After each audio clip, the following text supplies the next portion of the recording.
Matapos ang pagsasalin ng kapangyarihan ng panggagamot at iba pang orasyon na magagamit ni David, ay nagpaalam na ang magkaibigan. Habang naglalakad ang dalawa ay hindi mapigilan ni Pamboy na sabihin kay David ang labis na kasiyahang nararamdaman dahil sa ipinagkaloob na bertud sa binata. Alam mo pare, natutuwa ako dahil kahit papaano ay may protection na rin ako sa aking sarili at may kakayahan ng ipagtanggol kung sino ang mangangailangan sa akin ng tulong. Masaya din ako para sa iyo, Pamboy. Basta't huwag mong aabusuhin ang ipinagkaloob sa iyong kakayahan. Gamitin mo yan sa kabutihan at pagtulong sa mga nangangailangan. Huwag kang magpapadaig sa init ng ulo at pagkalunod sa kakayahang meron ka. Oo pare, makakaasa ka na ito ay para lamang sa kabutihan. Tugon naman ni Pamboy sa paalala ng kaibigan. Habang papalapit ang dalawa sa masukal na kakahuyan, ay biglang nabalot ng makapal at maitim na ulap ang kalangitan. Parang isang napakalakas na unos ang dumating. Dumilim ang lugar ng kakahuyang iyon. Habang papalapit ng papalapit sina David, ay pansin nila ang pagbabago ng itsura ng mga puno. Nalagas ang mga dahon nito at puro sanga na lamang ang makikita, kung saan nakadapo ang mga uwak na may mapupulang mga mata. Ang mga damong mayayabong ay natuyot at nakahiga na lahat sa lupa. Tutuloy pa ba tayo David? Baka naman may ibang daan pa tayong pwedeng daanan pare. Huwag kang matakot, Pamboy. Kung ano ang misteryong bumabalot sa kakahuyang ito, ay kailangan na nating tapusin. Papasukin natin ang lugar, kaya maghanda ka sa maaaring mangyari.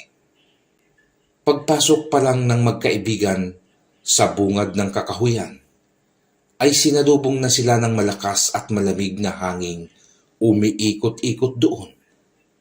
Ramdam nila ang kakaibang negatibong enerhiya ang bumabalot sa kakahuyan. Habang pumapasok sila ay umuusal naman si David ng orasyon bilang proteksyon nilang magkaibigan. Malikot naman ang mga ulo ng mga uwak na nakatitig lamang sa mga binata.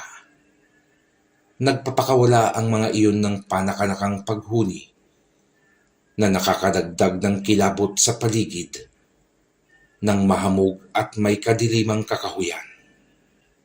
Panay ang ginagawang paglinga-linga nila David at Pamboy sa paligid hanggang makarinig sila ng mga kaluskos sa kanilang likuran. Agad naman ang pagpihit paharap ng magkaibigan at laking gulat nila nang makitang nasasarahan na ng mga tuyong puno ang bukana ng kakahuyan. Paanong nangyaring napunta ang mga punong iyan? Paano naharangan ang daan? May pagtatakang wika ni David. Naku po, nayari na. Wala na tayong ibang lulusutan kundi sa isang dulo na lamang ng kakahuyang ito, David. Maghanda ka, Pamboy, at nakakaramdam na ako ng panganib. Napahinto sa paglalakad ang magkaibigan ng isang kabalyerong pugot ang bigla na lamang nakaharang sa kanilang daraanan. May hawak iyong mahabang espada na nakaturo sa dalawang binata. Naghanda naman ang magkaibigan.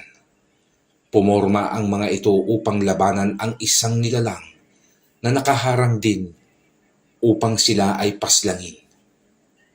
Sa pag-angat ng espada ng kabalyerong pugot ay biglang tumakbong palusob ang sinasakyan nitong kabayo.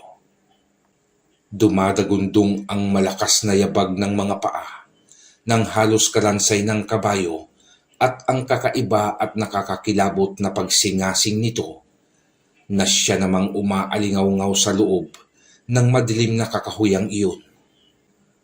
Nang makalapit na sa kanila ang kabalyerong pugot, ay mabilis nitong iwinasiwas ang mahabang espadang kanyang tangan. Tumalon padapa ang dalawang binata sa magkabilang bahagi ng daan upang maiwasang tamaan ng matalim na espada. Dinig ng dalawa ang tunog ng espada na animoy hinahati nito ang hangin. Umaalingaw-ngaw naman ang malakas na paghalakhak ng kabalyerong pugot. Hindi na kayo makakalabas sa aming teritoryo. Pamboy, mag-iingat ka. Huwag mong hayaang masugatan ka ng kanyang espada. Sigaw na sabi ni David sa kaibigan. Sabay ang pag-usal nito ng isang orasyon. Muling nagpakawala ng wasiwas ng espada ang kabalyerong pugot na sa pagkakataong iyon ay si David ang pinupuntirya. Gamit ang kanyang itak ay sinalag naman iyon ng binata. Ngunit nabali lamang ang kanyang itak at ikinatalsik naman ni David. Akma sanang susugod si Pamboy upang tulungan ang kaibigan. Ngunit pinigilan naman siya ng isang punong kahoy na nagkaroon ng buhay. Niyakap ng malaking sanga ang katawan ni Pamboy habang ang ibang ugat ng puno ay pumulupot naman sa kanyang mga paa. Hindi umubra ang lakas ng kapangyarihan ni Pamboy dahil nakalimutan naman niyang pakainin ito ng dasal. Muling tumayo si David sa pagkakahiga nito sa lupa. Sa kanyang pagtayo ay ipinikit nito ang kanyang mga mata at umusal ng isang orasyong nagpakinang sa kanyang suot na kwintas. Lumabas ang tila kuryente sa kwintas ni David at gumapang ang mga kuryenteng iyon sa kanyang katawan. Sa pagmulat ng kanyang mga mata, ay kita naman ang papasugod na kabalyerong pugot. Walang takot na hinarap iyon ni David, habang mahigpit ang pagkakakuyom ng mga kamao nito. Sa paglapit ng kabalyero, ay muli nitong iwinasiwas ang kanyang espada. Sinabayan naman iyon ni David ng pagluhod. Dumaan lamang sa ibabaw ng ulo ni David ang nagngangalit na espada ng kabalyerong pugot. Dinig na dinig ng binata ang matinis na tunog ng espada. Sa pagkakaluhod ni David, upang maiwasang tamaan siya ng espada, ay sinabayan naman niya ng pagsuntok sa ulo ng kabayo. Sa lakas na bumabalot sa katawan ni David, ay tumalsik ang nadurog na ulo ng kabayo. Sumubsob sa lupa ang pugot na katawan ng kabayo, samantalang ang kabalyerong pugot naman ay gumulong sa lupa. Sabay na tumayo ang dalawang mandirigma at nakapormang nagkaharapan ang mga ito. Mahahalata ang nagngangalit na mukha ni David. Pinahanga mo ako sa ipinakita mong lakas, binata. Pero tignan natin kung uubra ang iyong lakas sa akin. Wala nang marami pang satsat. Sige, umatake ka na at nang magkaalaman tayo. Matapang namang tugon ni David. Nagsalpukan ang dalawa. Mabilis ang kanilang mga galawan. Hindi makakayang sundan ng pangkaraniwang mata ng tao ang bilis na kanilang ginagawa. Ang mga atake ng kabalyero ay maingat na naiiwasan ni David. Samantalang ang mga pinapakawalang suntok ni David ay tumatama sa bakal na kasuotan ng kabalyerong pugot. Samantalang si Pamboy ay pilit pa rin kumakawala sa pagkakabihag sa kanya ng mga puno. Pilit nitong inaabot ang pilak na punyal sa kanyang baywang. Isa na namang malakas na pagsipa ng kabalyero ang hindi naiwasan ni David. Tumama ang pagsipang iyon sa kanyang dibdib, dahilan upang ikatalsik ng binata. Paatras na napaluhod sa lupa si David. Mabilis na sumugod ang kabalyero at itinaga nito ang kanyang espada sa binata. Sinalo naman ni David ang papadapong espada sa pamamagitan ng pag-ipit nito ng kanyang dalawang palad. Sadyang nagulat ang kabalyerong pugot sa ipinamamalas na lakas at husay ni David sa pakikipaglaban. Hindi ko akalaing may itinatago kang husay sa pakikipaglaban, binata. Labis mo kong pinahanga. Ngayon lamang ako nahirapang paslanin ang isang tulad mo dito sa aming mundo. Hayaan mo, at hindi na kita pahihirapan pa. Igagawad ko na sa iyo nang mabilis ang iyong kamatayan. Hindi ko papayagang mangyari ang sinasabi mo, binata. Wala pang nakakatalo sa akin. Isang malakas na puwersa ang ginamit ni David at nagawa nitong baliin ang espada ng kabalyerong pugot. Napaatras naman ang mandirigmang itim, gulat na napatingin sa nabaling espada. Nang ibalik nito ang paningin kay David, ay sunod-sunod na pagsaksak na ang kanyang tinanggap mula sa binata. Gamit ni David ang naputol na espada ng kabalyero, ay mabilis niyang itinarak iyon sa dibdib ng katunggali. Isang malakas na pagbayo ang ginawa ni David at tuluyan ng bumaon ang tulis ng espada sa puso ng kabalyero. Bumagsak iyon sa lupa at unti-unti nang naglaho ito. Maging ang kabayo ng mandirigmang itim ay naglaho na rin. Nabaling ang tingin ni David sa kaibigang humihingi na ng tulong dahil hanggang ngayon ay hindi pa rin nakakawala sa pagkakayakap ng puno. Kinuha ni David ang pilak na punyal ni Pamboy at ginamit iyon upang putulin ang mga sanga at ugat na nakapulupot sa katawan at paa ng kaibigan. Naglalabas naman ng pulang likido ang bawat napuputol na bahagi ng puno. At nakakarinig din sila ng malakas na tila nasasaktang boses na pinapakawalan ng punong iyon. Sa pagkakawala ni Pamboy ay kasabay naman nun ang paggalaw ng mga tila tuyong puno sa paligid. Nagkaroon ang mga iyon ng mata at nakakatakot na bunganga. Kita rin ni David na hinuhugot ng mga puno ang kanilang mga nakabaong ugat sa lupa upang maging mga paa. Nag-umpisa na ang mga itong ihampas sa magkaibigan ang kanilang mga sanga, habang nagpapakawala ang mga iyon ng nakakabinging halakhakan. Pamboy, tumakbo na tayo. Masyado na silang marami upang labanan pa natin. Iwasan na lamang natin ang ginagawa nilang paghampas at sikapin nating makalabas sa kakahuyang ito. Mabilis na ngang tumakbo ang dalawa habang iniiwasan ang mga sangang pilit inihahagupit ng mga punong kahoy. Samantalang ang mga uwak ay nanatili pa rin nakamasid lamang sa magkaibigan. Nanatiling nakatungtong ang mga iyon sa mga punong hindi nagkaroon ng buhay. Hindi nagtagal ay humupa na ang pag-atake ng mga puno. Tumahimik ang paligid. Maghanda ka, Pamboy.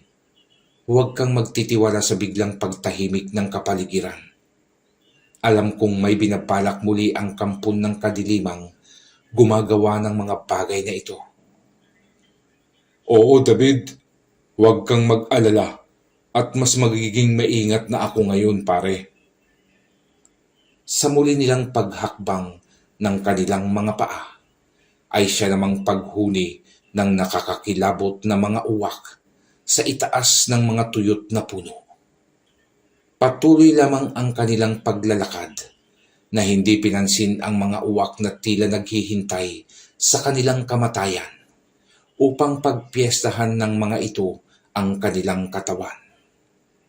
Muling napahinto ang magkaibigang David at Pamboy. Isa muling figura ng nakakatakot na nilalang ang humarang sa daan. Eto na nga ba ang sinasabi ko sa iyo, Pamboy, na hindi tayo dapat magtiwala sa pagtahimik ng paligid. Isa na namang kampon ng dilim ang hahadlang sa atin, wika ni David. Nang mapagmasdang mabuti ni Pamboy ang humarang sa daan, ay nakita nito ang nakakatakot na kaanyuhan ng nilalang. Makapal ang buhaghag na buhok nito at sobrang mabalahibo ang katawan. Nakausli ang mga nagtutulisan at naghahabaan nitong ngipin at nakaluwa ang mapupulang mga mata. Hindi mawari ni Pamboy kung isa bang lalaki o isang babae ang aswang na nasa kanilang harapan ng mga sandaling iyon. Sa akala nyo ay makakalabas pa kayo ng buhay sa aming teritoryo? Pagbabayarin ko kayo sa ginawa nyong pagpatay sa aking kapatid. Pasensya ka na, swangit na nilalang. Pero nais kong malaman mo na hindi lamang ang iyong kapatid ang papatayin namin. Isasama ka naming burahin sa mundo naming mga tao upang mawala na kayong mga salot. Tignan natin. Masyado kang tiwala sa iyong sarili, binata. Matapos masabi iyon ng aswang, ay biglang gumalaw ang mga sanga ng mga tuyot na punong kahoy. Animoy sumasayaw ang mga ito sa kumpas ng hanging dumadaan. Kasabay naman nun ay ang pag-iingay ng mga uwak na palakas ng palakas ang ginagawang paghuli. Nakita ni David ang pagbulong ng aswang, dahilan upang dumami ang bilang nito. Noong una ay naging 3 ang aswang, hanggang sa naging 100 na ito. David, dumami ang aswang at magkakamuka sila. Maghanda ka, Pamboy, at natitiyak kong susugurin na tayo ng nilalang na iyan. Hindi nga nagkamali ang binata at nagsimula na nga ang pag-atake ng nilalang. Mabilis ang ginagawang pagpapalipat-lipat ng mga ito. Hindi naman inaalis ni David ang titig sa naunang aswang na nagpakita sa kanila. Pinagmamasdan ni David ang bawat replika ng nilalang. Isang bagay ang napansin nito. Pamboy, huwag mong pansinin ang ibang kawangis niyang aswang. Hindi tayo kayang saktan ng mga iyan. Sila ay mga replika lamang. Basta't manood ka na lamang, pare, at ako na ang bahala sa aswang na ito. Sasaglitin ko lamang ito. Sa pagkawika ni David, ay inilabas nito ang kanyang kwintas at umusal iyon ng isang tigalbong ibinato nito sa nilalang. Bigla naman ang pagkaparalisa ng katawan ng aswang at maging ang lahat ng uwak at puno ay hindi na magawang makakilos. Nilapitan ni David ang aswang na noon ay tanging ang mapulang mata na lamang ang nakakayang maikilos. Nilapitan iyon ni David at itinapat ng binata ang kanyang bibig sa tenga ng aswang. Yan lang pala ang kaya mong ibuga, swangit. Ngayon ay ipapataw ko na sa iyo ang nararapat na parusa, ang iyong kamatayan. Pero bago kita patayin, ay nais kong ipaalam sa iyo na napakabaho mo pala.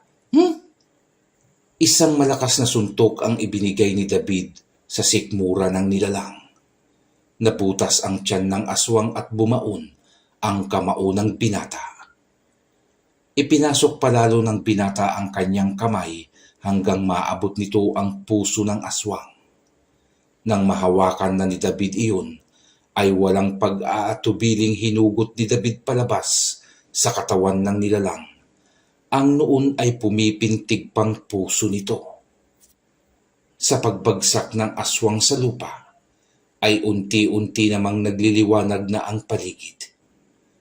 Natutunaw na sa hangin ang makapal at maitim na ulap sa kalangitan. Bumabalik naman na sa mayabong at lunti ang kulay ang mga madahong sanga ng mga kahoy. At imbis na uwak ang nagliliparan sa paligid, ay naging mga paru-paro at tutubi na lamang.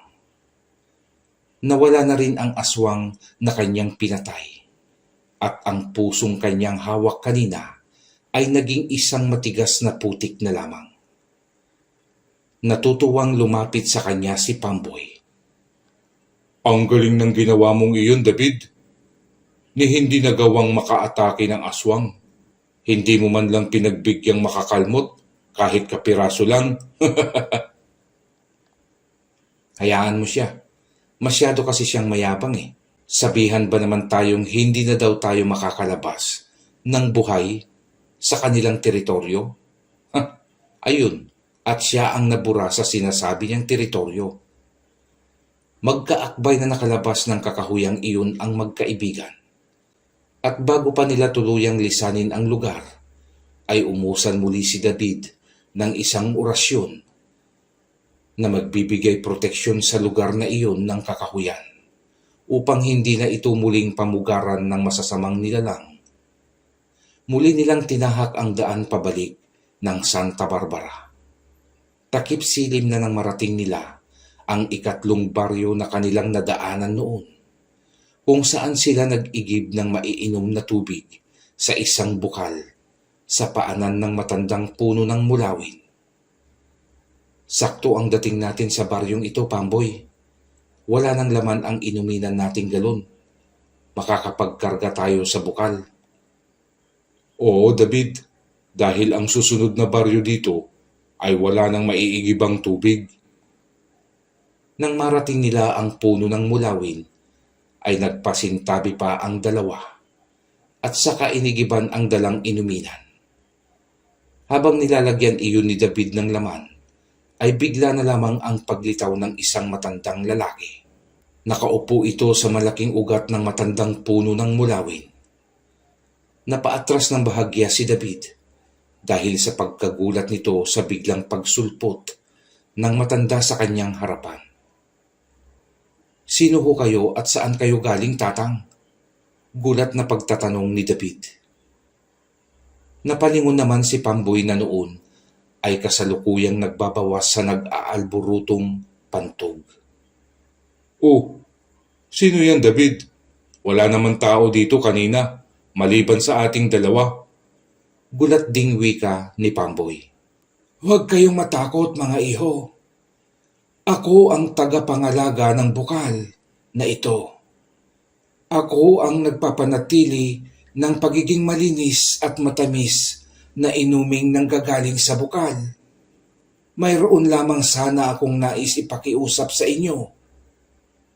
"Ano ho yun, tatang?" "Sana ay matulungan nyo ang mga tao sa baryong ito. Pinahihirapan sila ng masasamang nilalang na hindi ko naman magawa silang matulungan dahil sa limitado kong kapangyarihan. Ako ay tagapangalaga lamang at hindi tagapagligtas." "Ano ho bang klase ng nilalang ang nagpapahirap sa mga taong nakatira sa baryong ito, tatang?" "Kayo na ang bahalang tumuklas, iho, at bawal sa akin ang makialam. Maaaring ako ay maparusahan ng aming hari."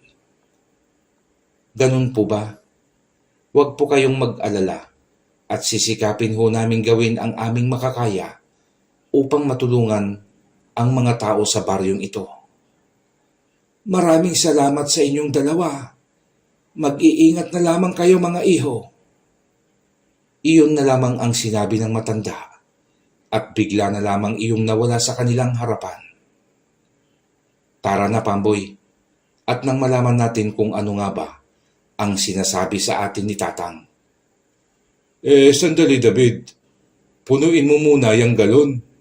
"Ah, oo nga pala." Nang mapuno ang galon ng inuminan, ay inumpisahan na nilang pasukin ang baryo. Sa pagpasok nila ay tahimik na ang kapaligiran ng baryo. Nasa loob na ang mga tao at tanging ilawang gasera na lamang ang makikita nilang nagliliwanag sa loob ng mga nakasarang kabahayan. Paano yan ngayon? Sino ang makakausap natin? Dito, mukhang tulog na ata ang mga tao, David. Oo nga eh. Pero imposible naman yatang ganito kaaga natutulog na sila. Halos kalilipas lamang ng takip silim. Habang palingalinga sa paligid ang naglalakad na magkaibigan, ay isang sitsit ang kanilang narinig. Sa madilim na kapaligiran ay sinikap nila iyong hagilapin ng paningin. Ngunit wala silang makita. Muli na sana nilang ihahakbang ang kanilang mga paa nang muli na naman nilang marinig ang pagsitsit na iyon. Napatitig naman si Pamboy sa silong ng isang bahay at doon ay nakita niya ang isang matanda. Nakilala naman ni Pamboy ang matandang iyon. Siya ang matandang lalaki na humarang sa kanila noon at nagturo kung saan sila makakaigib ng inumin. David, doon sa silong ng bahay nanggagaling ang sitsit at yung matandang humarang sa atin noon ang nagmamay-ari ng pagsitsit. Ayun siya oh. Wika ni Pamboy sa pabulong na boses. Pagtingin ni David sa itinuturong silong ni Pamboy, ay nakita nga niya ang matanda. Pinalalapit sila nun sa pamamagitan ng ginagawa nitong pagkaway sa magkaibigan. Dali-dali namang lumapit ang dalawang binata sa kinaroroonan ng silong ng matanda. Pagdating nila roon ay, "Bakit na naman kayo naparito? Bakit pa kayo bumalik sa aming baryo?" Mahinang pagtatanong ng matanda. "Ito lamang ho kasi ang tanging daan, tatang, upang makauwi kami ng Santa Barbara. Ano ho ba ang labis niyong kinakatakutan dito? Baka may maitutulong ho kami sa inyo, tatang." "Ang aming baryo ay sinakop na ng mga aswang. Isang mabangis na aswang ang ngayon ay naghahari-harian dito at wala kaming magawa kundi sundin ang bawat naisin nito kahit labag sa aming kalooban. Tuwing ikatlong gabi ay pumaparito ito at kumukuha ng isang birhen na ihahandog sa kanilang pinuno." "Bakit hindi kayo lumaban? Bakit hinahayaan yung maghari-harian ang nilalang? Magkaisa kayo at ito ay inyong labanan," wika ni David. "Ginawa na namin yan, iho. Ngunit nabigo lamang kami at lalo lang kaming pinahirapan ng demonyong iyon. Wala kaming magawa. Katunayan ay babalik na naman ngayong gabi ang halimaw upang kumuha ng isang birhen dito sa aming baryo. Ito rin ang namumuno sa baryong malapit lamang sa amin." "Anong baryo ang tinutukoy niyo, tatang? Ang baryo bang nauna sa inyo? Kaya ba napakatahimik ng baryong iyon?" "Tama ka, iho. Ang mga tao sa baryong iyon ay alipin ring tulad namin." Nasa ganun silang pag-uusap nang bigla na lamang magkasunod na nakakakilabot na alulong ng aso ang umalingaw-ngaw sa tahimik na kapaligiran ng baryo. "Narito na naman sila, mga iho. Mabuti pa'y pumasok kayo sa aming bahay upang hindi na kayo mapahamak pa." "Hindi ho, tatang. Haharapin namin ang sinasabi niyong nilalang upang tapusin na ang pamiminsala nito sa inyong baryo." "Ngunit ilalagay niyo lang sa kapahamakan ang inyong sarili." Huwag po kayong mag-alala, tatang, at hindi po kami mapapahamak. "Tama ho ang aking kaibigan. Mabuti pa'y pumasok na kayo ng bahay at kahit anong pagtawag ng nilalang ay huwag kayong lalabas sa inyong bahay," wika naman ni David. Saglit pang napatitig ang matanda sa dalawang binata bago ito tuluyang sumuot sa butas ng kawayang sahig na ginawa niyang lagusan papasok ng kanilang bahay. Habang tahimik namang nakaupo sa silong si David at Pamboy, ay nakita nila ang paparating na nilalang. Naglalakad ito sa maalikabok na daan ng baryo, habang nakabuntot naman sa magkabilang gilid dito ang malalaking aso. Nakakatakot ang kanilang mga kaanyuhan dahil na rin sa mabalasik na pagmumukha ng aswang.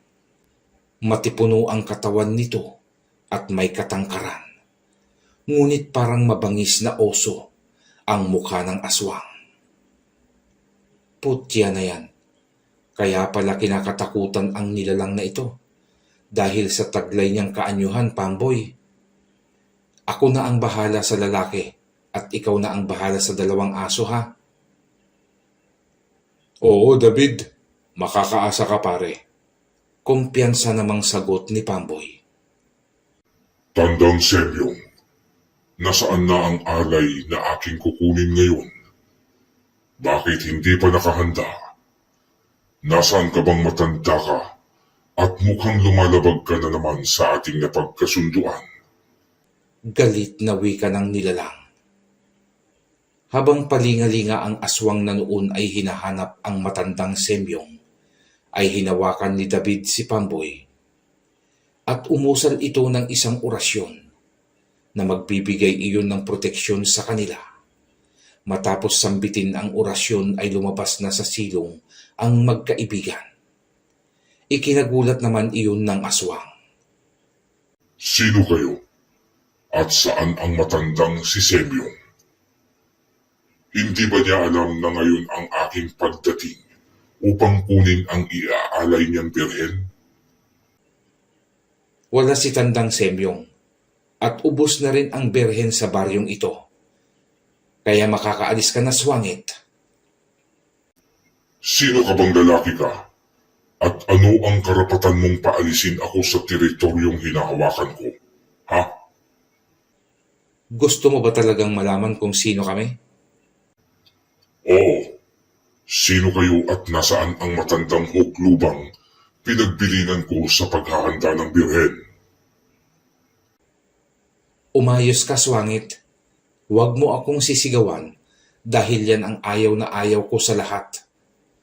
Wala ka nang makukuhang birhen sa mga paryong sinasabi mong teritoryo mo dahil tatapusin ko na ang paghahari-harian mo dito. Tama bang narinig kong tatapusin mo ako? Nasisira na ba ang ulo mo, ha binata? Tigilan mo na ang pagbibiro sa akin at hindi ako natutuwa sa iyo. Ilabas niyo ang birhing iaalay kay Pinuno. Dahil kung hindi, wawasakin ko ang baryong ito at wala akong ititirang buhay na mortal sa kanayunan ito. Bingi yata ang swangit na ito, Pamboy. At hindi yata naintindihan ang sinasabi ko. Parang bingi nga yata, David. Nako, swangit. Kung ako sa iyo, ay umalis ka na at lubayan mo na ang baryong ito. Abat talagang matigas kayong dalawa, ha? Eto ang sa inyo. Sumugod ang aswang at dalawang alalay nitong aso. Dinaluhong ng mga ito ang magkaibigan na kanina pa nakahanda upang makipaglaban.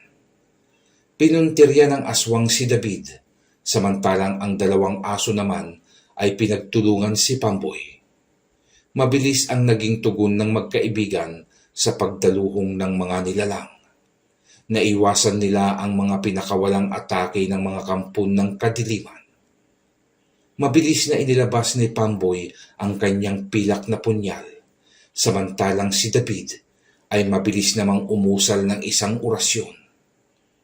Sa pagsugod ng aswang kay David, ay mabilis nitong nababasa ang pagkilos ng nilalang. Alam na niya ang estilo ng gagawin nitong atake sa kanya.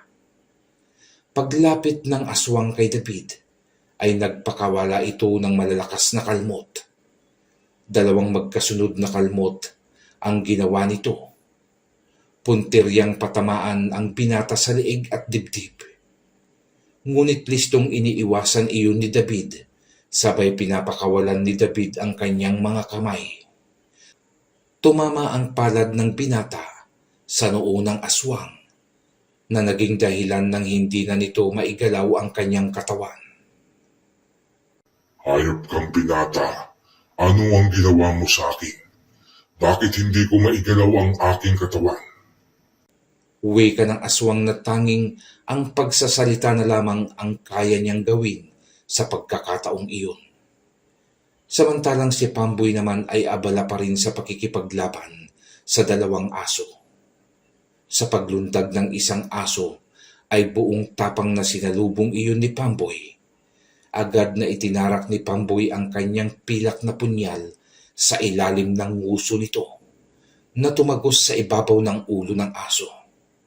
Bumagsak ito sa lupa, sabay ang pagkaabo ng isang aso. Umatungal naman ang natitirang aso at galit na sinugod si Pamboy. Nilundag nito ang binata na ikinatumba ni Pamboy sa lupa. Mabilis siyang sasakmalin na sana ng aso sa leeg, ngunit hinawakan ni Pamboy ang leeg ng aso at sunod-sunod na pagsaksak ang kanyang ginawa sa alagad ng aswang. Tulad ng una, ay naabo ito at naglaho. Hane, Pamboy, ang galing mo palang makipaglaban, pare. Pinahanga mo ko. Ako pa. Tugon naman na may pagbibiro ni Pamboy habang humihingal ito. Napansin ni Pamboy ang tila na estatwang aswang na tanging paggalaw ng mata ang siyang ginagawa nito. Oh, bakit hindi mo pa tinodas ang isang yan? Tapusin mo na yan para makauwi na tayo agad, David. Teka lang muna, easy ka lang. Iniisip ko pa kung anong kamatayan ang magandang gawin sa swangit na ito eh. Maganda siguro pare ay tadtarin natin ng pinong-pino at ipakain sa isda ang kanyang karne. Huwag, kawawa naman ang mga isda. Baka maging aswang pa sila pag nakain ang dugo ng swangit na ito eh. Sa mga naririnig na pag-uusap ng magkaibigan, ay nanlalaki naman ang mga mata ng aswang habang butil-butil ang pawis na lumalabas sa katawan. Mga walang hiya kayo, sa oras na makawala ako rito, ay lagot kayo sa akin. Isusumbong ko kayo kay Pinuno. Uwi ka nang nilalang sa kanyang isipan. May naisip na ako, Pamboy. Sandali lang ha, bantayan mo yung swangit na yan. Tinawag nito si Kasemyong sa kanyang bahay. Sa paglabas ng matanda, ay ipinaliwanag ni Pamboy ang kanyang nasa isip na pagpatay sa aswang. Ayaw pa sanang pumayag ng matanda noon, ngunit ginarantyahan naman ni David na walang kakayahan ang aswang na makapanlaban pa. Hindi nagtagal ay napapayag din nito ang matandang si Kasemyong. Tinawag at pinalabas ng matanda ang lahat ng magulang na nawalan ng anak dahil sa aswang na kasalukuyang hindi pa rin makakilos ang katawan. Matapos makausap iyon ni Kasemyong, ay mabilis pa sa kunehong nag-uunahan ang mga ito. Galit na sinugod ang aswang at pinagtataga hanggang sa malagutan ito ng hininga. Nabusog naman sa dugo ng aswang ang uhaw na lupa sa baryong iyon. Ngayon mga kasama, siguro naman ay naibsan na ang inyong sama ng loob at kalungkutan dahil sa kamay na ninyo mismo ang dahilan ng pagkamatay ng aswang na ipaghiganti na ninyo ang inyong mga anak. Ngayon ay makakabalik na kayo sa normal na pamumuhay na walang kinakatakutan at wala nang mawawalay pang mga mahal sa buhay. Uwi ka ni David. Masaya namang nagpasalamat sa dalawang magkaibigan ang mga taga-nayon. Isa namang pakiusap ang hiniling ni David sa matanda. Kasemyong ho pala ang inyong pangalan, Tatang. Ako nga ho pala si David at ito naman ang aking kaibigang si Empoy. Mayroon lang po sana akong ipapakiusap sa inyo na kung maaari ho ay samahan niyo kami sa kabilang baryo upang ibalita ang pagiging malaya na rin ho nila sa kamay ng aswang na ito. Yan ay kung inyo hong mamarapatin. Ay oo naman, iho. At bakit hindi? Tiyak matutuwa ang mga tao roon. Pero gabi na ngayon, iho. Dumito na muna kayo at dito na magpalipas ng gabi. At ipagpabukas na natin ang pagtungo sa kabilang baryo. Marami pong salamat sa inyo, Kasemyong. Hindi na ho namin tatanggihan ang alok nyo dahil kailangan na din po naming makapagpahinga. Pero Kasemyong, sigurado ho ba kayong ang aswang na gumugulo sa baryo nyo at sa katabing baryo ay iisa lamang? Oo, iho. Nakakasiguro ako. Pero ang baryong kalapit ng Santa Barbara ay iba ang humahawak na nilalang doon. Yan ay ayon sa aking kaibigang Kapitan del Barrio. Kung ganun ay isa pang baryo ang aming kailangang iligtas. Isa pang salot ang kailangan naming puksain. Hindi po bale. At maghanda lamang ang aswang na nagpapahirap sa mga tao doon. Dahil siya o sila na ang isusunod naming kakatayin. Matanong ko lang, iho. Ikaw ba ang napili ni Tandang Lando? Napagpasahan ng kanyang karunungan? Yan naman ay kung nais mo lang sagutin. Igagalang ko naman kung hindi. Ako nga po, Kasemyong. Kilala niyo rin po pala si Kalando? Oo naman. Bata pa kaming pare-pareho noon nang mapili din siyang maging tagapagmana ng kapangyarihang ipinasa niya sa iyo. Siya rin ang aming manggagamot sa kahit anong klase ng karamdaman. Ngunit nang tumanda na kami, ay hindi na rin niya kayang makipagsagupaan sa mga kampon ng kadiliman. Kaya eto, kami ay nasakop na ng mga aswang. O siya, tara na sa bahay at nang makapagpahinga na rin kayo ng kaibigan mo. At bukas ay sasamahan ko kayo sa kabilang baryo upang maibalita rin sa kanila ang kanilang kalayaan sa kamay ng aswang.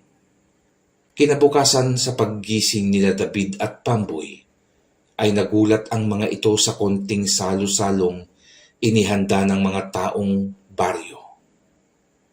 Bilang pasasalamat nila sa dalawang binatang nagbigay laya sa kanila sa kamay ng mga aswang. Matapos ang salo-salong iyon, ay masaya namang nagpaalam na ang mga ito. Sa tulong naman ni Kasemyong ay maayos na naipaliwanag nila David ang pagiging malaya na ng mga tao. Wala na silang dapat kakatakutang aswang na kukuha sa kanilang mga dalagang anak upang ihandog sa pinuno ng aswang. Matapos maipaalam at matapos namang pasalamatan ng mga tao ang dalawang magkaibigan at ni Kasemyong, ay muli nang naglakbay ang magkaibigan patungo sa kabilang baryo na pinakauna nilang nadaanan ng patungo pa lamang sila sa baryo nila Kalando.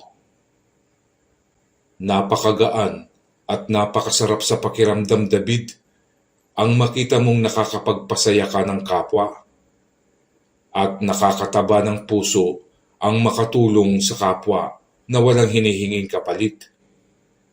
Sinabi mo pa, Pamboy, walang kasinggaan sa kalooban ang makatulong sa kapwa at makitang ligtas ang mga ito sa kapahamakan.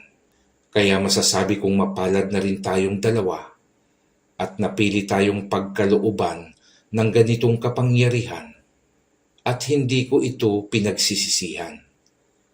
Nakahanda na akong maglingkod sa mga taong nangangailangan ng aking tulong. Ako man, David, hindi man kasing lakas na gaya ng hawak mong bertud ang aking tangan, ay nakahanda na rin akong laging nakaagapay sa tabi mo, pare. Sana ay lagi tayong gabayan ng Panginoon upang mas marami pa tayong matutulungang tao. Tama yan, pare. Huwag tayong makakalimot sa Panginoon kahit na may taglay tayong kapangyarihan dahil ang lakas ng ating mga bertud ay sa Kanya pa rin nagmula. Oh, malapit na pala tayo sa bungad ng baryo, David. Ano naman kaya ang makakasagupa natin sa baryong ito? Malalaman natin, Pamboy, sa oras na maitungtong natin ang ating mga paa sa baryong yan.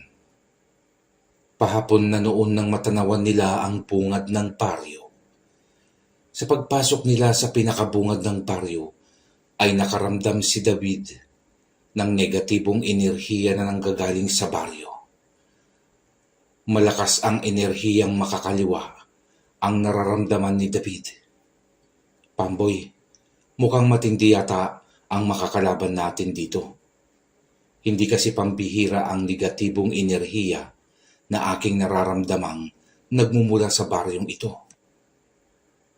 Di ba ito yung baryong wala din tayong makitang tao? Kailangan nating maging maingat, David. Bago pumasok ng baryong iyon ang dalawa, ay muling inusal ni David ang orasyong nagbibigay sa kanila ng proteksyon. Sa pagpasok nila sa loob ng baryo, ay nagulat ang dalawa sa nakita. Tupok na ang mga kabahayan sa baryong iyon. Nagkalat na rin sa kalsada ang iba't ibang bangkay ng mga kalalakihan sa nayon. Tila nagkaroon ng isang malagim na digmaan sa pagitan ng mga aswang at taong baryo.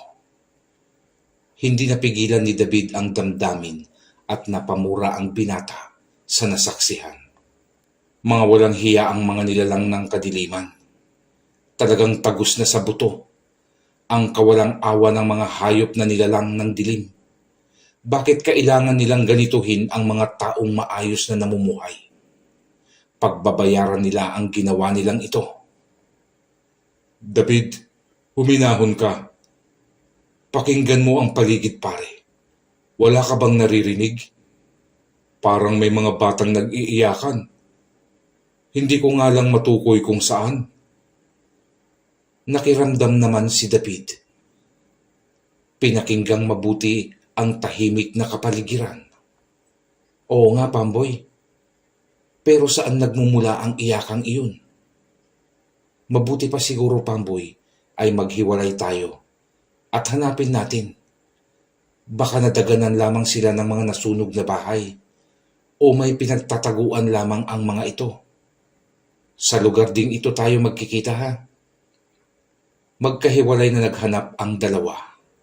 Sinikap nilang hanapin ang mga batang naririnig nilang nag-iiyakan. Ngunit nang makabalik na sila sa lugar na pinanggalingan nila, ay parehong bigo ang magkaibigan na mahanap ang mga bata. Baka pinaglalaroan lang tayo, Pamboy. Maaaring guni-guni lang natin ang ating naririnig. Hindi, pare. Malakas ang hinala kung narito lang ang mga batang iyon. Pero saan? Inikot na natin ang kabuuan ng baryo, pero wala tayong makita. Isang hiwaga at palaisipan ito sa magkaibigan. Ngunit hindi lamang ganun kadaling susukuan iyon ni David. Hindi siya papayag na hindi matuklasan at mailigtas kung ang mga tinig na kanilang naririnig ay galing nga sa tunay na mga bata o isang mahika lamang na ginagawa ng mga aswang. Bumulong si David. Nag-usal ito ng isang orasyon. Habang inuusal ang dasal, ay mahigpit na ikinuyom ng binata ang kanyang mga kamao. Matapos mabigkas ang dasal, ay malakas na isinuntok ang nakakuyom na kamao sa tuyong lupa. Gumapang sa lupa ang tila kuryenteng nagmula sa kanyang mga kamay. At laking gulat ni Pamboy nang makitang gumapang ang kuryente sa tila salaming pader na nakaharang sa paligid. Hindi nagtagal ay bigla na lamang sumabog at nawasak ang parang salaming iyon. Nalantad ang tunay na kalagayan ng mga taga-nayon. Mga nakagapos ang mga ito. Matanda o bata ay nakatali ang mga kamay at paa. Habang nakaluhod sa lupa na binabantayan ng dalawang mababangis na nilalang. Hindi naman makapaniwala ang mga nilalang na iyon sa pagkabasag ng ginawa nilang tagabulag upang palabasing nawasak na ang baryo. Paano nyo nalaman ang ginawa naming panlilinlang? Paano nyo nabasag ang aming mahika? Galit at gulat na nawika ng isang aswang. Yan ang hiwaga ng kapangyarihan ng bigay ng Diyos. Kahit anong gawin yung pagtatago, ay ibubunyag ito ng aming Panginoon upang ipataw ang kaparusahang kamatayan sa inyong mga nilalang at alagad ng kadiliman. Nagkatinginan ang dalawang salot na aswang sa sinabing iyon ni David at sabay na nagwika ang mga ito. Sige, tignan natin kung maililigtas kayo ng sinasabi mong Diyos sa gagawin naming pagpaslang sa inyo. 10 ng mga bihag naming mga tao dito sa baryo. Huwag niyong idamay ang mga inosenteng mamamayan. Kami ang harapin niyo at sa amin niyo patunayan ang inyong kapangyarihang nagmula sa Panginoon niyong demonyo, mga salot sa mundo. Matalas kang magsalita, binata. Baka nakakalimutan mo kung sino ang mga kaharap mo ngayon. Kilala na namin kayo at hindi namin kayo maaaring makalimutan. Kayo ang lahi ng anghel na itinakwil ng Diyos dahil sa masamang pag-uugali, mga nilalang na isinumpa, na hindi matanggap ang pagkatalo kaya gumagawa kayo ng karahasan, sabat naman ni Pamboy. Abat nakakapagsalita pala ang isang ito. Humanda ka, lalaki, at sa oras na magilitan kita ng leeg, ay ilalabas ko ang mga nagtatago mong lamang loob sa malaki mong tiyan. Ano ba, Pamboy? Puro na lamang basatsat ang gagawin ng mga ito? Hindi naman yata marunong lumaban ang mga swangit na ito eh. Dinadaan lamang sa dakdak ang tapang. Oo nga David. Parang nainsulto ang dalawang aswang sa sinabing iyon ng magkaibigan. At nagsimula ng mamula ang mga mata nito. Indikasyong galit na ang dalawang nilalang ng dilim. Nagsimula na ang mga itong lapitan ang magkaibigang David at Pamboy. Wala namang mababakas na takot sa dalawang binata. Nakahanda rin ang mga ito sa anumang gagawing pag-atake ng mga nilalang. Nang walang sabi-sabi, mabilis na dumaluhong ang dalawang aswang. Magkakasunod na suntok at kalmot ang pinapakawalan ng mga ito. Bagamat naiiwasan nila ang pag-atake ng mga nilalang, ay halos hindi naman sila magkaroon ng pagkakataong makaganti ng atake. Mukhang malakas ang dalawang ito kumpara sa 3 nauna na naming napatumba ni Pamboy.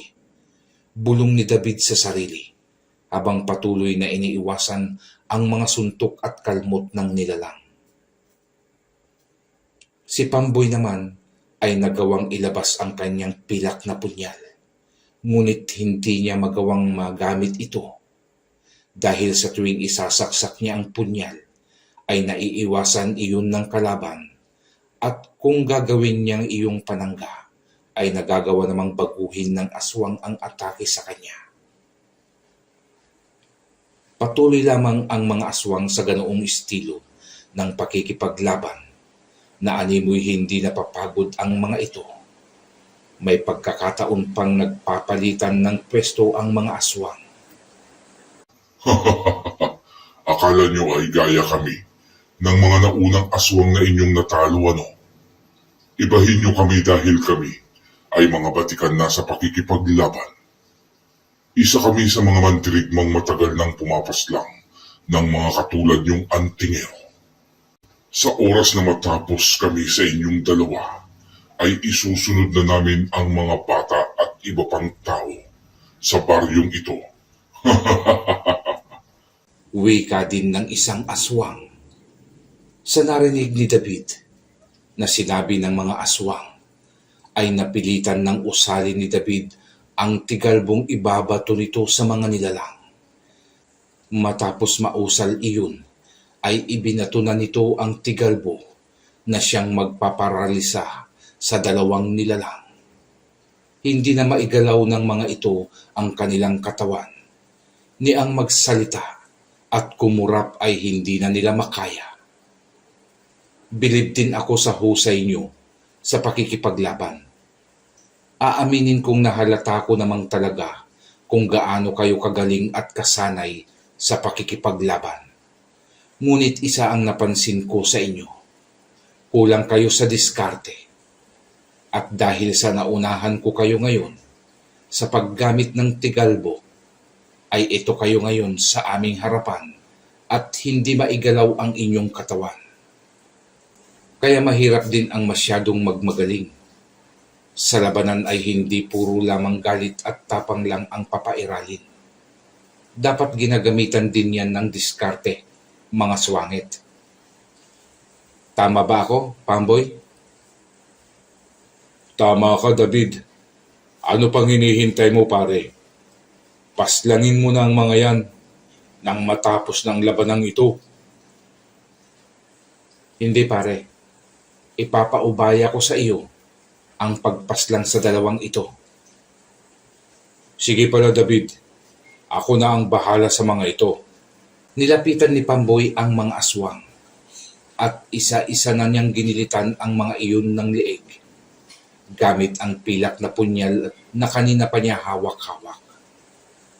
Matapos gilitan iyon ay itinarak naman nito ang punyal sa dibdib ng mga nilalang upang ikaabo ng kanilang katawan. Nakalagan naman ni David ang mga tao sa baryo na nakahanda na sanang paslangin ng mga aswang. Muling idineklara ni David ang kalayaan ng baryo at mga tao sa baryong iyon. Matapos ang masayang pagpapasalamat ng mga tao, ay muli nang naglakbay patungong Santa Barbara ang dalawa. 5 na ang napapaslang nating aswang na salot, Pamboy. At ang susunod na baryo ay ang Santa Barbara na. Saan ko matatagpuan ang ika-6 na salot? Oo nga no, saan nga ba nagtatago o naglalagi ang pinuno ng mga aswang? Nagkatinginan ang dalawa. Sa isip nila ay nabuo ang isang paghihinalang. Baka ginugulo na rin ng mga aswang ang katahimikan sa baryo ng Santa Barbara. Nagmamadali nang umuwi ang magkaibigan. Habang nasa daan ang mga ito, ay hindi maalis sa kanilang isipan na baka pagdating nila sa baryo ay marami ng tao ang sinaktan ng mga nilalang. Ngunit nang marating nila ang baryo Santa Barbara, ay normal naman ang lahat. Maayos naman ang mga tao. Sinalubong pa nga sila ng mga ito at nag-aalalang tinanong ang magkaibigan.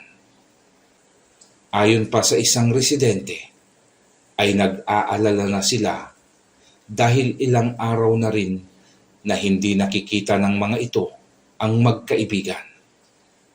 Upang hindi na magkaroon pa ng takot ang mga tao, ay nagdahilan na lamang ang magkaibigang David at Pamboy na nagbakasyon lamang sila sa kanilang kamag-anak. Matapos ang kumustahan ay umuwi na sila sa bahay ni Ka-Empoy kung saan sila naninirahan. Wow!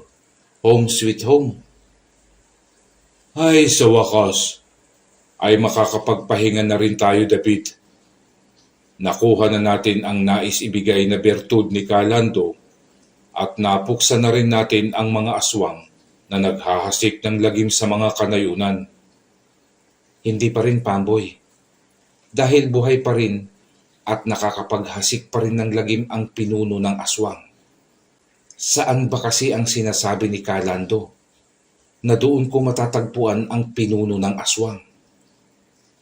Oo nga eh. Hindi naman dito sa Santa Barbara at maayos naman ang mga tao dito sa baryo. Mukhang wala namang nangyaring kakaiba dito noong wala tayo.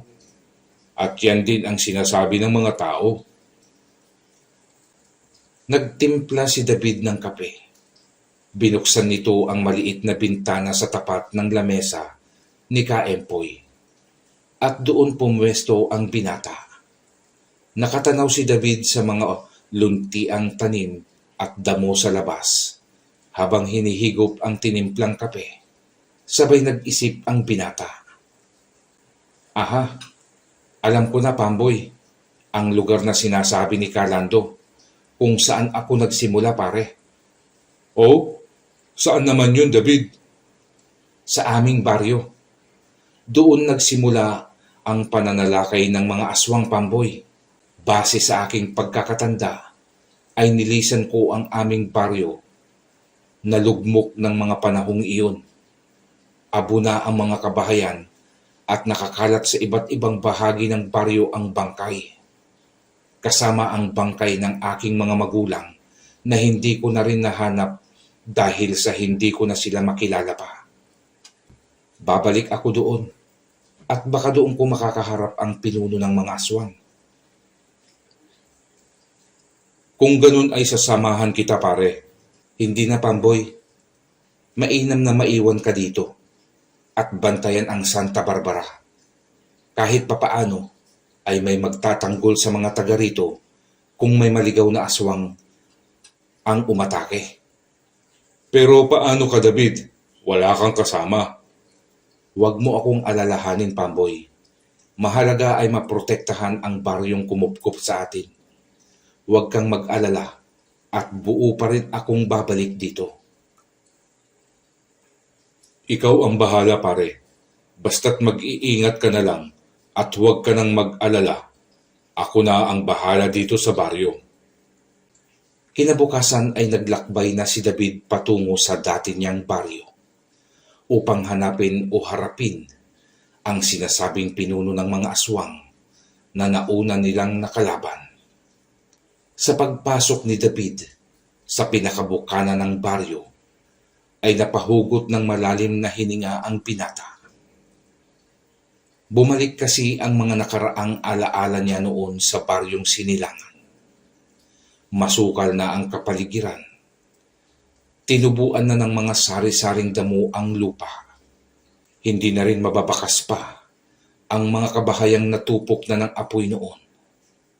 Ang ibang punong kahoy na nakaligtas sa nagngangalit na apoy ay makikitang malalago na ngayon, bagamat bakas pa rin sa mga katawan ng mga puno ang hirap na dinanas sa pagkasunog. Habang tinatahak ni David ang daan, ay isang kubo ang nakita niyang nakatirik sa gitna ng baryo. Hindi pa kalumaan ang kubong iyon. May pagtatakang nilapitan ng binata ang nasabing kubo. Sakto naman ang paglabas ng isang matandang lalaki. Napatigil iyon sa paglalakad nang mapansin nito si David. Napatitig sa binata ang matandang iyon hanggang sa naglabas iyon ng kakaibang tunog, parang tunog ng hinihika at sinisinok na baboy. Kasabay noon ay nagsimula na ring makaramdam ng pag-alinsangan ng paligid si David. Ngumisi sa kanya ang matandang iyon sabay nagwikang, Dumating ka na pala, binata. Tamang-tama. Hindi na ako mahihirapang maningil.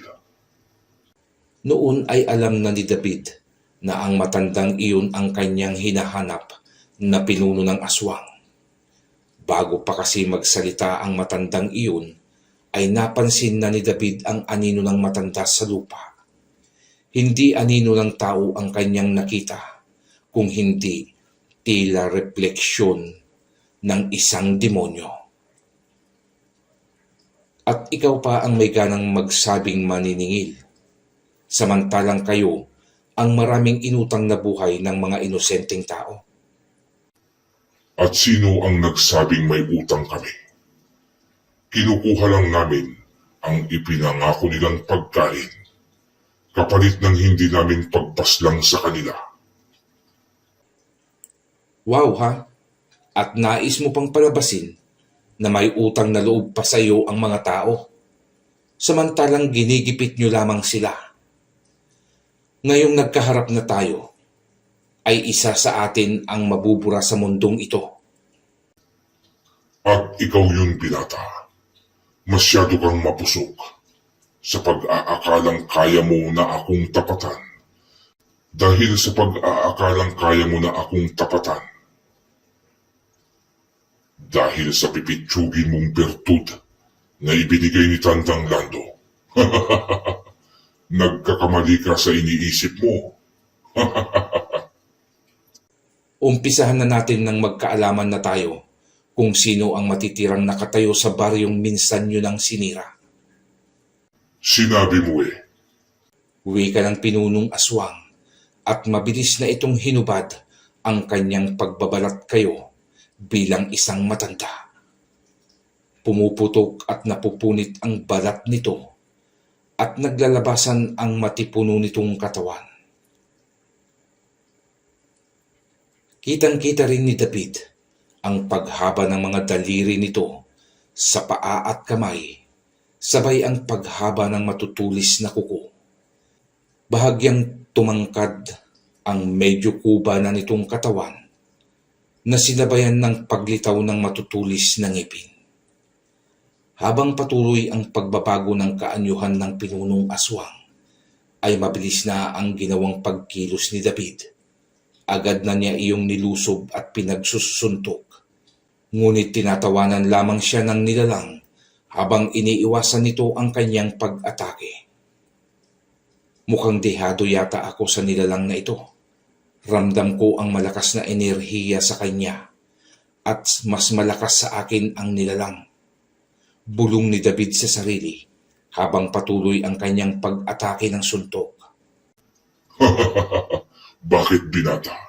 Hindi ka ba makatama? Pang-iinis na sambit ng nilalang. Nang makumpleto na nito ang transformasyon niya, ay nagpakawala na rin ito ng isang malakas na suntok na tumama naman sa panga ni David. Hilong tumalsik ang binata na noon ay bumalandra sa isang punong kahoy. Napadura si David ng dugo at ramdam niya ang sakit ng kanyang panga. Agad na sumugod ang aswang at muling pinakawalan nito ang malakas na hagupit ng kalmot. Mabuti na lamang at naiwasan iyon ni David sa ginawa niyang pagtambling paalis sa tapat ng puno. Sumuot si David sa pagitan ng dalawang paa ng nilalang. Makikita ang pagbaon ng matutulis na kuko ng aswang sa katawan ng punong kahoy. Sa pagharap ng nilalang sa kanyang likod, ay pinira naman agad ni David ng magkasunod na suntok sa muka ang aswang. Ngunit parang hindi man lang iyon nasaktan at tinawanang muli ang binata. Yan lang ba ang lakas na kaya mong ibigay, ha binata? Pero huwag kang mag-alala at hindi pa kita tatapusin dahil nais pa kitang laruin. Gulat na ng laki ang mata ni David nang malamang hindi man lang ininda ng aswang ang kanyang malakas na suntok. Naku po, nayari na. Mukhang hindi ko yata ito kakayanin na. Pero hindi kita susukuan, hayop ka. Kailangang matigil na ang iyong kawalang hiyaan sa mundong ito. Kahit ikamatay ko, basta't mahalaga ay maging ligtas ang mga kapwa ko tao. Bulong ng binata. Inusal ni David ang isang orasyon at ipinukol nito sa aswang. Ngunit isang pangontrang orasyon din ang pinakawalan ng nilalang, kung kaya't hindi tumalab ang tigalbo ni David. Muling sumugod ang pinuno ng aswang at magkakasunod muling suntok ang ginawa nito. Panay naman ang pag-iwas ni David, ngunit muli ay isang sipa naman sa kanyang dibdib ang kanyang naramdamang dumampi.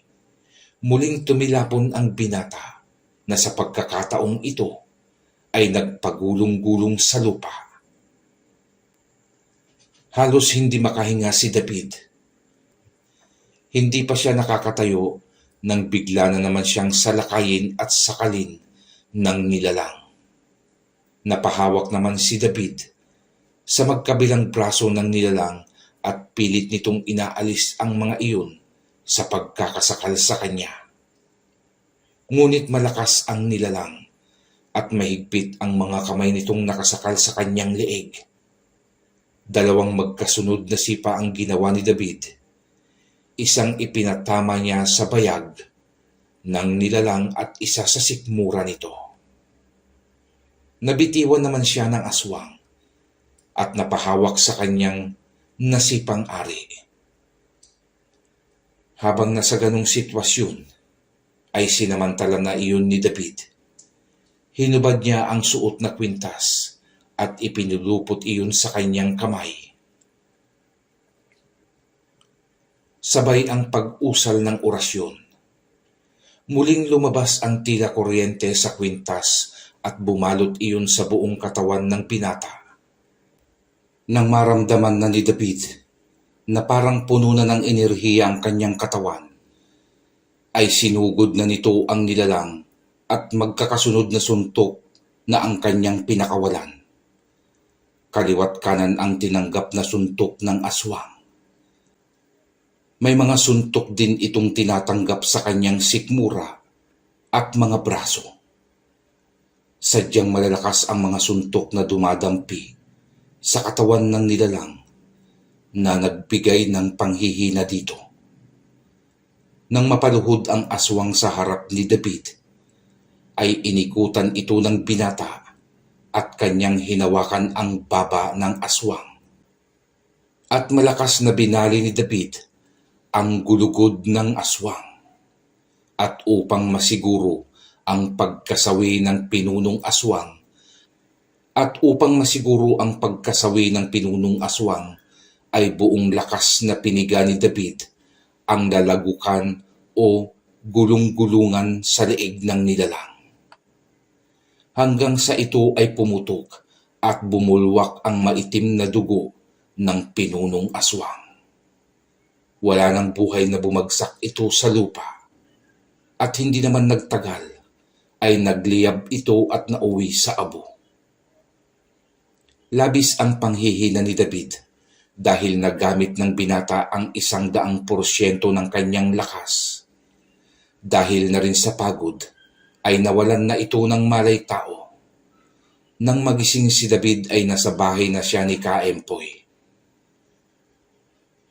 Mabuti at nagising ka na, pare. Hindi na kasi kita mahintay na umuwi, kaya labis na rin ang pag-aalala ko sa iyo. Kaya sinundan na kita at nakita ko ngang wala kang malay taong nakahandusay sa lupa. Kaya inuwi na kita dito sa bahay. Kumusta nga pala ang pinunong aswang?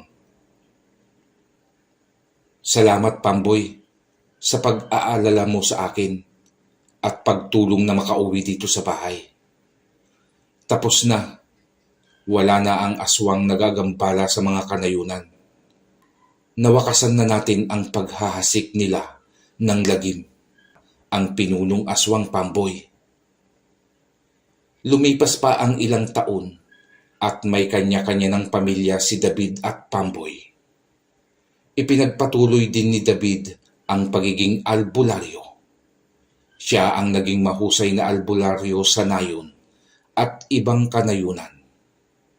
Naging payapa na ang pamumuhay ng mga tao sa kanayunang nasasakupan ng magkaibigan na hanggang ngayon ay hindi nagbabago bilang magkasangga. Dito na po nagtatapos ang huling kabanata ng buhay ni David Magtanggol, mga mahal na kakilabot. Marami pong salamat sa inyong walang sawang suporta at pakikinig. Muli po, ay nakikiusap akong huwag sanang kalimutang mag-like at subscribe. Pindutin na rin po ang notification bell at piliin ang all para lagi kayong updated sa mga kwentong aking inihahanda para po sa inyo. Dumako na po tayo sa ating shoutout. Shoutout po sa mga kababayan nating OFW saan mang sulok ng mundo. Lagi po sana kayong mag-iingat at saludo po kami sa inyo. Shoutout din po sa mga mahal nating kakilabot na sina Carmelita Pruna, Nery Coyones, from Bahrain, mabuhay po kayo. Kiva Kivark, Norafe Fajardo, Perlita Vasquez, Leo Daban, Miriam Leibelt, Belinda Nier, Felipe Randi, Emily Moreno, Erika Tejano, Paul Juan from Singapore, mabuhay po kayo. Asili Gumban, Marlon Candelario, Maya Saad, Joel de Guzman, Jomer Ebsernas, Net Sky, Jerry Quijano, Essia Kipau, Emiliano Rapols, Maricel Sumiyaya, Placida de la Cruz, Happy Barn Owl, Lilibet Tagapia, Enrico Mejia, Hyacint Tercio, Ames World Blog. Shout out na rin po sa mga silent listener po natin sa ating channel. Marami pong salamat mga mahal na kakilabot. Lagi po sana kayong mag-iingat. God bless po sa lahat. Amen.